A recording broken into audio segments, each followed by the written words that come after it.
Assalamualaikum warahmatullahi wabarakatuh. Innal hamdalillah nahmaduhu wa nasta'inu wa nastaghfiruh wa na'udzu billahi min syururi anfusina wa min sayyiati a'malina may yahdihillahu fala mudhillalah wa may yudlil fala hadiyalah. Asyhadu an la ilaha illallah wa asyhadu anna Muhammadan 'abduhu wa rasuluh. Allahumma shalli ala sayyidina Muhammad wa ala ali sayyidina Muhammad fil alamin innaka Hamidum Majid. Qala Allah Ta'ala fi kitabihil karim, a'udzu billahi minasy syaithanir rajim. Wa idz qala Ibrahim rabbi arini kaifa tuhyil mauta qala awalam tu'min qala bala walakin liyatma'inna qalbi قال فخذ أربعة من الطير فصرهن إليك ثم اجعل على كل جبل منهن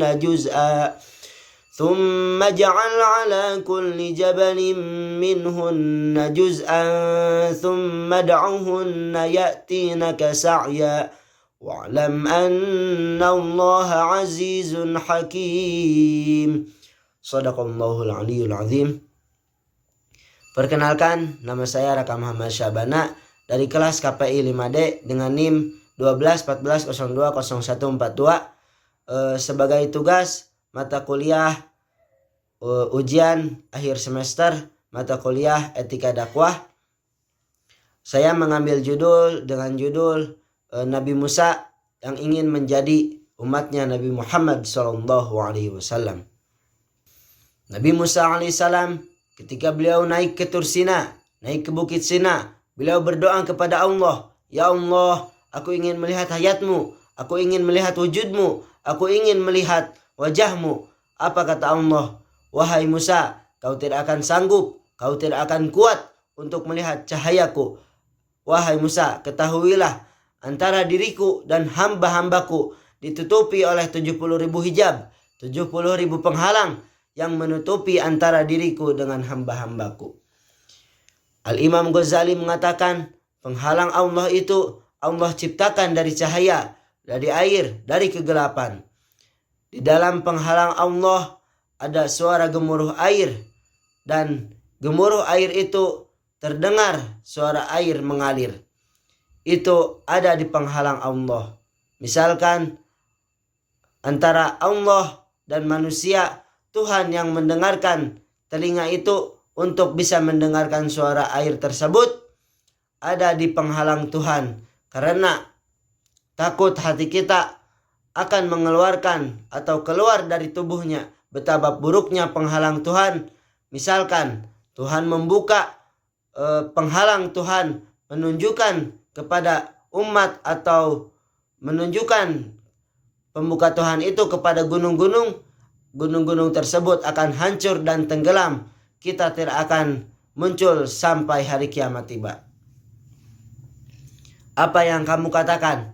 Wahai Musa, aku tidak akan membukakan 70.000 penghalang ini kepada siapapun kecuali untuk Nabi Muhammad SAW dan umat Nabi Muhammad SAW. Apa yang dikatakan Nabiullah Musa alaihissalam ketika waktu itu? Ya Allah, maka aku akan menjadi bagian dari umat Nabi Muhammad SAW. Nabi Musa ingin menjadi umat Nabi Muhammad. Bahkan diriwayatkan dalam kitab Syekh Abil Hasan selaku penulis, beliau mengatakan dia pernah bermimpi ada saudara laki-laki dan perempuan. Ketika dia bermimpi dan mimpinya itu dia belum pernah melihat Nabi Muhammad SAW dan Nabi Musa. Nabi Musa alaihissalam berkata kepada Rasulullah SAW, "Wahai Muhammad, para ulama di kalangan saya ibarat kelompok nabi dari Bani Israel. Benarkah itu Nabi Muhammad?" Apa yang disampaikan Rasulullah SAW? Beliau menjawab dalam mimpinya Abi Hasan itu, beliau bersabda Nabi Muhammad SAW, "Ya betul, ulama umatku itu sangat cerdas, sama seperti kecerdasan para nabi dari kalangan Bani Israel. Nabi Musa alaihissalam berkata, ulama seperti apa yang kamu inginkan? Nabi Muhammad langsung memanggil Al-Imam Ghazali dalam mimpinya Abil Hasan tersebut. Al-Imam Ghazali dipanggil oleh Nabi. Nabi Muhammad bersabda, inilah salah satu ulama umatku yang aku banggakan. Dan akhirnya Nabi Musa berkata kepada Al-Imam Ghazali, siapa namamu? Lalu Al-Imam Ghazali menjawab, ana Muhammad bin Muhammad bin Muhammad. Berkata Nabi Musa, hentikan. Ini kamu bilang pintar Muhammad? Ditanya siapa nama?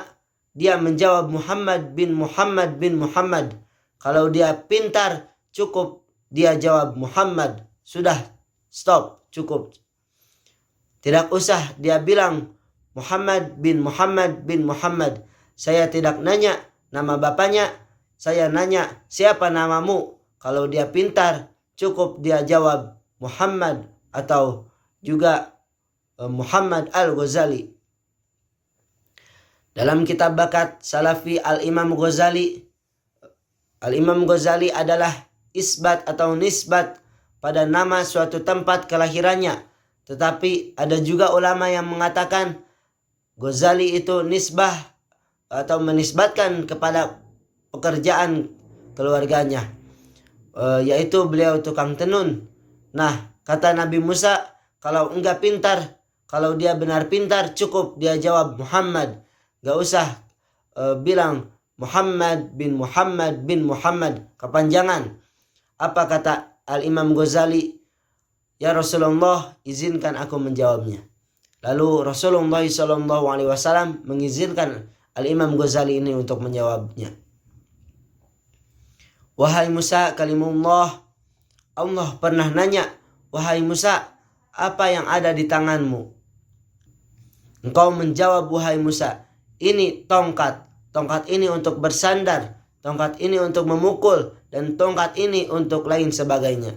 Harusnya kau, bila kau pintar Nabi Musa, kau cukup menjawab ini tongkat. Gak usah kau jawab tongkat ini untuk apa, untuk apa. Karena Allah tanya, apa yang ada di tanganmu wahai Musa?